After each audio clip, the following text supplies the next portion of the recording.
Өнөөдрийн байдлаар манай улс элгэний өвчлөөрөө дэлхийд дээгүүр тогтож байна. Учир нь элгэний Б вирустэй хүн амын 10%-ийг эзэлдэг бол элгэний С вирустэй хүн 15-аас 17%-ийг эзэлдэг гэж байна.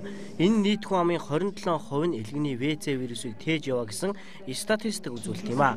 Өөрөөр хэлбэл 3 хүн тутмын нэг нь вирустай гэсэн үг. Мөн манай улсын элгэний хорт хавдар дэлхийн дунджаас 6 дахин их байгаамаа. Тиймээс элэг шилжүүлэн суулгах хагалгаанд шаардлагатай өртгөөс бага өртгөөр элэг шилжүүлэн суулгаж байна. There are three main reasons for Монголд бол элгэний өвчлөл маш их хэмжээгээр байгаа. Тэгээд гол шалтгаан нь бол дөрвөн гол шалтгаанаас одоо үүсэлтэй байгаа.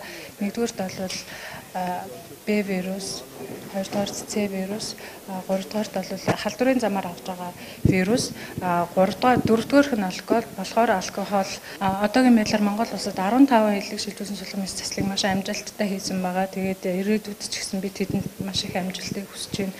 Хэрвээ бидний зүгээс тусламж янз бүрийн зүйл хэрэгтэй бол бид нар маш дуртай хамтран ажиллах бэлэн байна.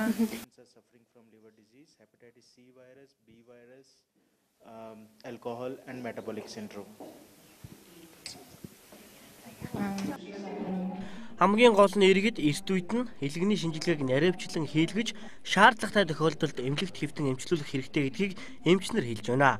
Элгэний БЦ вирус нь ахуйн замаар халдварлах болон бэлгийн замаар халдварладаг юм. Тодруулбал манай улсын иргэдэд ихэнх тохиолдолд эмнэлгийн ариутгаагүй багаж хэрэгслээр дамжин халдварсан болох нь судалгаагаар нотогджээ. Дэлхийд жилд элгэний хавдраар 1400 хатуурлаар 900 хүн асуурдаг.